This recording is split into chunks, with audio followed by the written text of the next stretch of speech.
suis Adjaratou Traoré, députée élue de la circonscription de Koumassi à Abidjan. Je m'appelle Traoré Wodjofini. Je suis le vice-président de la Commission nationale des droits de l'homme de Côte d'Ivoire.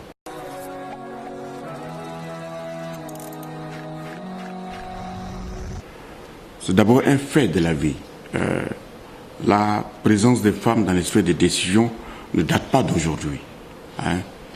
Si nous voulons rentrer dans l'ère moderne, en parlant donc des Nations Unies, la DUH, la Déclaration universelle de 1948, nous avons aussi la Charte des Nations Unies de 1979, donc on appelle aussi la CEDEF, vous avez aussi l'acte constitutif de 2001, tous proclament l'égalité entre l'homme et la femme. Mais avant, je voulais un peu revenir sur les valeurs historiques, pour dire que nos sociétés africaines ont toujours évolué dans une dynamique de promotion et de protection des droits des femmes.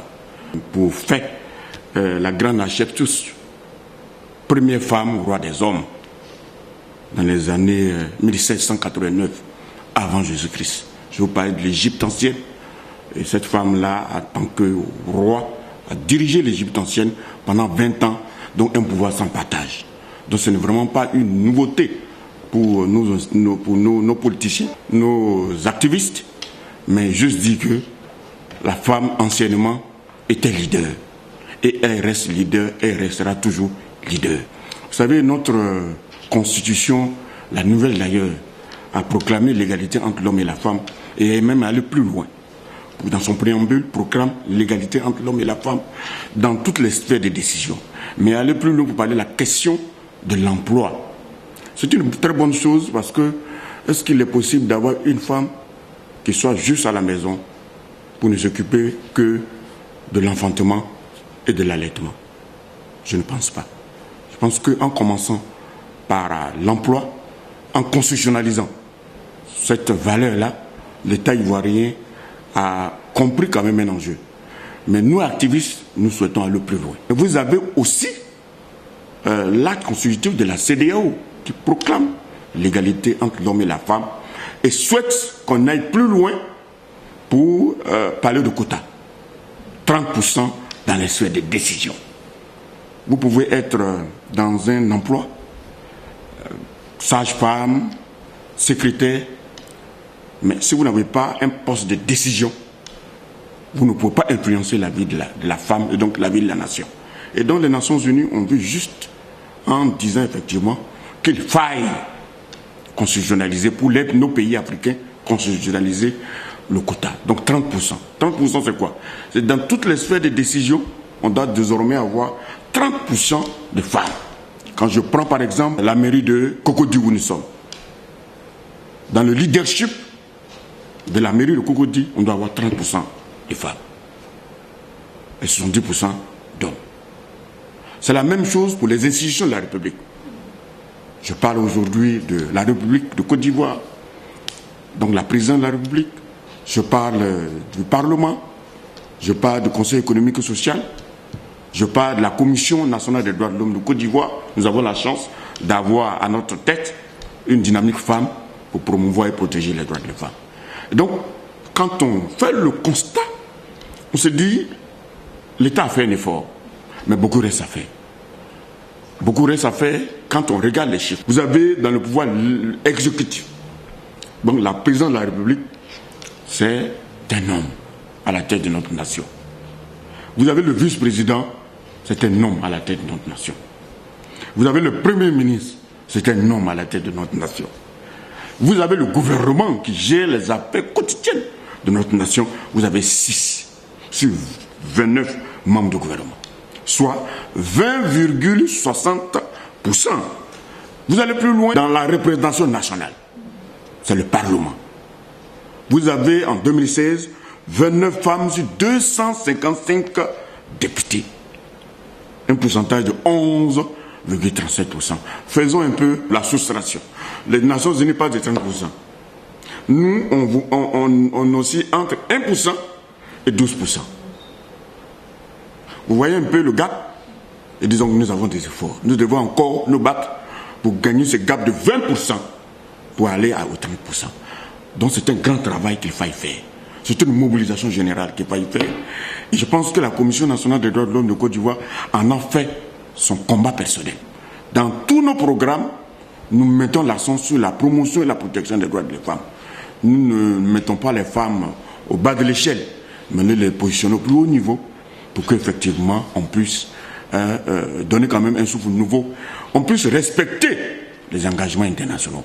Et aujourd'hui, pour nous, respecter les engagements internationaux, c'est travailler pour les droits de l'homme et donc les droits des femmes. Nous avons deux instances qu'on pourrait considérer comme des instances qui font véritablement la promotion du genre, ou bien qui tablent sur la promotion, les questions qui concernent la promotion du genre. Nous avons le gouvernement et avec un constat qu'en 2017, il y a eu 6 femmes ministres sur 28, il y a eu une légère évolution. Et au niveau de l'Assemblée nationale, nous avons 29 femmes sur 255. Vous direz que ce n'est pas suffisant, mais moi je tiens compte de l'évolution qu'il y a eu par rapport à ce nombre de femmes, parce que nous sommes maintenant à 11,46% de femmes contre 9,5 en 2011. Donc je pense qu'il y a eu une légère évolution qu'il faut encourager.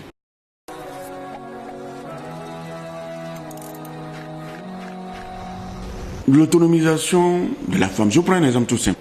Toutes les richesses mondiales, les femmes sont au devant à hauteur de 60%. Toutes les richesses mondiales.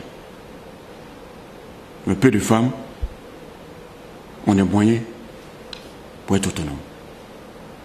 On va même plus loin vous dire, le visage de la pauvreté est féminin. Comme on le dit dans le cadre du sida, on dit le visage du sida est féminin. Ça veut dire quoi? Ça veut dire que malgré cette possibilité de façon naturelle, la femme fait des efforts partout, dans nos campagnes, dans nos campements, partout. Mais au finish, elle est pauvre. Au finish, elle est encore dans les pédales. C'est inacceptable. C'est comme vous faites tellement d'efforts et qu'au finish, vous n'avez rien. Et quand vous regardez justement, simplement, vous regardez aujourd'hui dans nos pays, quand on fait les statistiques, on veut aller à des élections justes, libres et transparentes. Quand on regarde le fichier électoral, pour la Côte d'Ivoire que je connais bien, dans bien d'autres pays, mais pour la Côte d'Ivoire, les femmes sont à 55%. Mais le président est un homme. Le président est un homme. C'est la même chose pour l'autonomisation de la femme. Les femmes font tellement d'efforts. Elles produisent au moins 55% de la richesse nationale. Vous les voyez dans l'agriculture. Vous les voyez dans le commerce. Vous les voyez même dans le business. Vous les voyez même dans l'éducation des enfants. Mais elles sont au bas de l'échelle. Ce que nous trouvons injuste, et nous pensons qu'il faille prendre le temps d'analyser. Quand vous allez dans nos villages, dans nos campements, vous faites un peu le tour, vous trouvez nos mamans en train de faire des champs de manioc, des champs de maïs. Pour le nord, des champs d'anacate, mais elles demeurent pauvres. Les femmes produisent 60% des ressources mondiales. Et qu'au finish, le visage de la pauvreté est féminin. Donc, le monde a été injuste et demeure toujours injuste avec la femme. Et nous, militants des droits de l'homme, nous, militants de la cause des femmes, nous, institutions en charge des questions des droits de l'homme, nous devons nous mobiliser pour instruire, pour conseiller nos gouvernants. Nos gouvernants, pour qu'ils commencent là où il faille commencer, c'est la loi. Aujourd'hui, quand vous parlez de l'autonomisation de la femme, mais ça tourne autour de la loi. Vous voulez que les femmes rentrent, soit des chefs d'entreprise. Mais elles débutent dans une situation de retard. Elles débutent dans une situation où les hommes ont pris le maximum de la place, le maximum des marchés, le maximum des entreprises. Donc, pour réguler, pour ne serait-ce qu'arriver aux 30%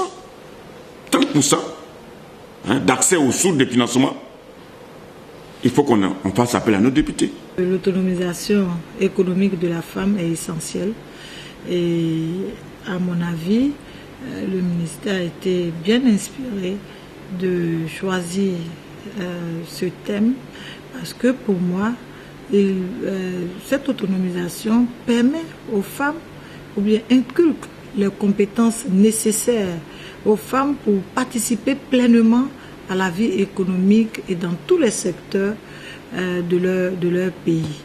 Et suivent aussi dans tous les secteurs où elles pourraient participer véritablement, contribuer véritablement à l'avancée des choses. Parce que pour moi, la femme est au centre de la famille. Et donc, rendre la femme autonome, c'est rendre la cellule familiale autonome. Espérons qu'après cette journée de manifestation, de communication et tout ça, que les choses ne s'arrêtent pas là et qu'après les lignes puissent bouger afin qu'une prise de conscience se fasse à tous les niveaux et que les femmes innovent, que les femmes soient impliquées dans les instances de décision.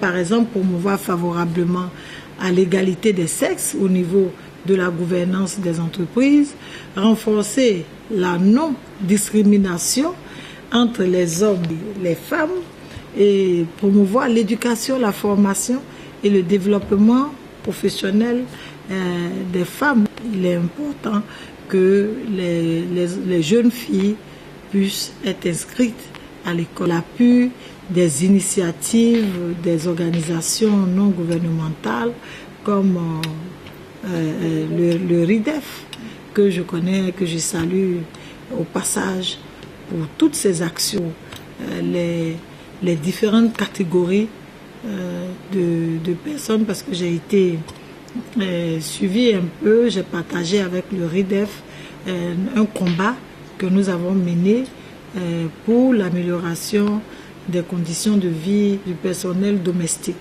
Et donc, je voudrais saluer le RIDEF pour ce combat et pour toutes ces actions qu'elle mène pour améliorer les conditions de personnes vivant dans ce type de catégorie.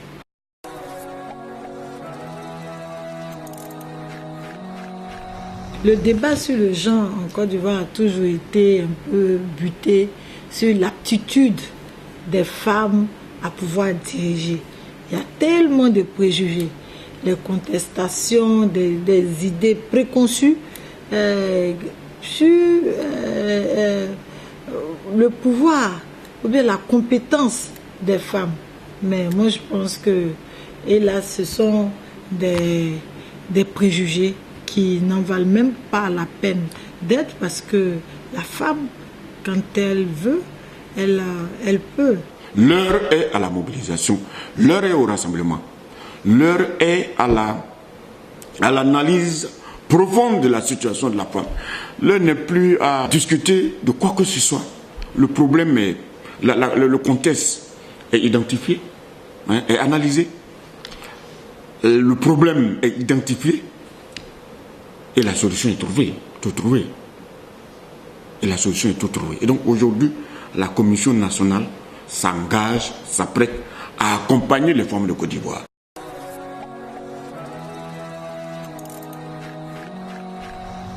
Pour tous ces intérêts qui se manifestent chaque jour, comme je le disais tantôt, à travers les différents colloques et les différents séminaires et tout ça, puissent vraiment amener les choses à aller de l'avant et qu'on puisse atteindre la parité 50-50 comme la Constitution l'a bien défini. Et nous espérons et nous savons que c'est possible tant que les bonnes volontés, comme le président de la République, son Excellence Alassane Ouattara, a bien voulu prendre ça en compte, en tenir compte dans la nouvelle constitution de la Troisième République. Nous gagnerons à soutenir l'économie ivoirienne. Parce que qui dit participation politique de la femme, parle de participation économique de la femme. Donc la question de l'autonomisation ne peut pas se défaire de la participation politique de la femme. Ce n'est pas deux domaines différents, c'est l'un ou l'autre.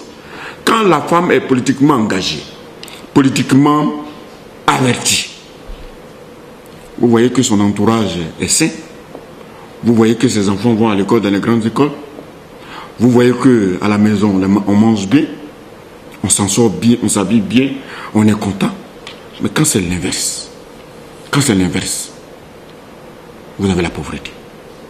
Donc aujourd'hui, si nous nous battons à positionner la femme dans les sphères de décision, commençons d'abord par les 30%, en vue de la réalisation de 50-50, vous allez voir que le visage de la pauvreté sera sûrement masculin. Mais pour l'instant, le visage de la pauvreté est féminin. Et ce que je trouve injuste pour tout ce qu'elles ont fait, pour toute leur vie,